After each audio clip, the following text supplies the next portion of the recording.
নমস্কার বন্ধুরা, আশা করি সবাই ভালো আছেন। তো বন্ধুরা, এখন যে ছবিটার কথা বলবো সেই ছবিটার নাম হচ্ছে ফেরারি ফৌজ, যেটা 2002 সালে এসেছিল। এবং এই ছবিটার পরিচালকের দায়িত্ব ছিল হচ্ছে প্রশান্ত বল, এবং ছবিটার গল্পটাও লিখেছিলেন প্রশান্ত বল। চিত্রনাট্য বা গল্পটা তিনিই লিখেছিলেন। এবং ছবিটার প্রযোজকের সংস্থা ছিলেন মোহন কুরবেজা। এবং এই ছবির সিনেমা ফটোগ্রাফির কাজ করেছিলেন ভিক্টর বন্দ্যোপাধ্যায়। এবং বলে রাখি, এই ছবিতে মানে অভিনয় বলছি, সঙ্গীতের কাজ করেছিলেন নবীন চ্যাটার্জি। এবং এই ছবিতে অনেক অভিনেতা ছিলেন। যেমন সৌমিত্র চ্যাটার্জি ছিলেন, মিঠুন চক্রবর্তী ছিলেন, লীলা চক্রবর্তী ছিলেন, দেবশ্রী রায় ছিলেন, কৌশিক সেন ছিলেন, সব্যসাচী চক্রবর্তী ছিলেন, ইন্দ্রাণী হালদার ছিলেন, কৌশিক সেন ছিলেন, ভিক্টর বন্দ্যোপাধ্যায় একটা অল্প সময়ের জন্য একটা ক্যারেক্টার প্লে করেছিলেন। তো এই ছবিতে অনেক ক্যারেক্টার কিন্তু ছবির মধ্যে ছিল। তো ছবিটার নাম হচ্ছে ফেরারি ফৌজ। এই ছবিটা আমরা যেটা দেখতে পাই, এটা পুরোপুরি একটা একটা আউটসাইডারের গল্প, যেখানে আমরা দেখতে পাই একটা বিপ্লবী দল তারা কিভাবে তাদের একটা উদ্দেশ্য রয়েছে, সেই উদ্দেশ্যটার জন্য তারা কি করতে পারে, এবং শেষ পর্যন্ত তারা যদি ধরা পড়ে যায় এবং ধরা পড়ার পর তাদের দেশের প্রতি যে ভালোবাসা এবং তাদের দলের প্রতি যে ভালোবাসা, সেটা কিভাবে ফুটে ওঠে, সেটা কিন্তু দারুণভাবে ছবির মধ্যে দেখানো হয়েছে।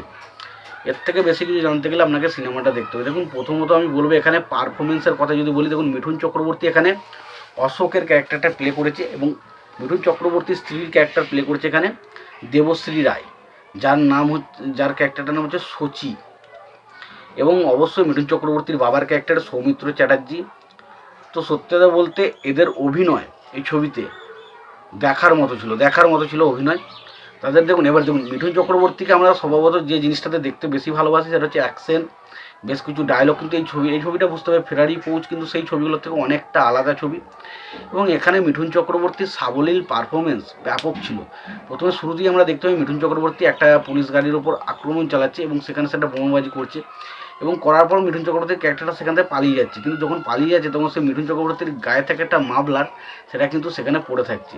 ফলে সেই মাফলারের সূত্র ধরেই কিন্তু মিঠুন চক্রবর্তীর ক্যারেক্টারটাকে পরবর্তী সময় পুলিশ বা যে সমস্ত মানুষজন রয়েছে তারা কিন্তু তাকে ধরে ফেলছে। এবং যখন মিঠুন চক্রবর্তীর ক্যারেক্টারটাকে ধরে ফেলছে, এবং তখনও পর্যন্ত যে মিঠুন চক্রবর্তীকে বিভিন্ন রকমভাবে কষ্ট দেওয়ার পরও মিঠুন চক্রবর্তী তার মুখ খুলছে না, এবং তার সামনে তার স্ত্রীকে রেপ করা হচ্ছে, তারপরেও সে কিন্তু সেই জায়গা থেকে মুখ খুলছে না। এবং শেষ পর্যন্ত কী হচ্ছে এটা তো জানতে গেলে সিনেমাটা দেখতে হবে। এবং এখানে সব্যসাচী চক্রবর্তী এখানে একটা বেশ ইন্টারেস্টিং ক্যারেক্টার প্লে করছেন। এখানে মেন ধরুন সব্যসাচীর ক্যারেক্টারটাও কিন্তু যথেষ্ট গুরুত্বপূর্ণ একটা ক্যারেক্টার ছিল। এবং এই ছবিতে তার ক্যারেক্টারটার নাম হচ্ছে কি বেশ ভুলে যাচ্ছি, মেন যে ক্যারেক্টারটা ছবিটার যাকে নিয়ে আলোচনাটা হবে, যাকে আর কি পুলিশ এই ছবিতে খুঁজতে চাইছে, তো সেই মেন ক্যারেক্টারটা ছিল সব্যসাচী চক্রবর্তীর। এবং সেও এখানে কিন্তু বেশ ভালো পারফরমেন্স দিয়েছে। পাশাপাশি কৌশিক সেন বলি বা ইন্দ্রাণী হালদার বলি, প্রত্যেকের জায়গায় প্রত্যেকের কাজ অসাধারণ ছিল। তো এই ছবিটা বক্স অফিসে হয়তো সেইভাবে সফল হয়নি, বাট এটুকু বলতে পারি এই ছবিটা কিন্তু বেশ ইন্টারেস্টিং ছবি। ছবিটার মধ্যে গল্প কিন্তু বেশ ইন্টারেস্টিং রয়েছে। এবার যদি আপনি এরকম ধরনের বিদ্রোহী বা একটু অন্যরকম টাইপের গল্প যদি আপনি দেখতে চান, অবশ্যই ফেরারি ফৌজ সিনেমাটা দেখতে পারেন। বাট আমি বলবো যে ছবিটা আবার এরকমও হতে পারে আপনার নাও ভালো লাগতে পারে, কারণ ছবিটার মধ্যে সেরকম কোনো পারিবারিক সেন্টিমেন্টাল বা সেই জিনিসগুলো খুব একটা বেশি ছবির মধ্যে নেই। ছবিটা বেশিরভাগই সেই বিপ্লবী আঁচের ওপরই বেশি ভিত্তি করে ছবিটাকে বানানোর চেষ্টা করা হয়েছে, এবং ছবিটা একটু আউটডেটেড পাড়া লাগে। তো তোমাদের ছবিটা কেমন লাগে অবশ্যই জানিও। তোমাদের যদি ভিডিওটি ভালো লেগে থাকে লাইক কমেন্ট শেয়ার করে দিও।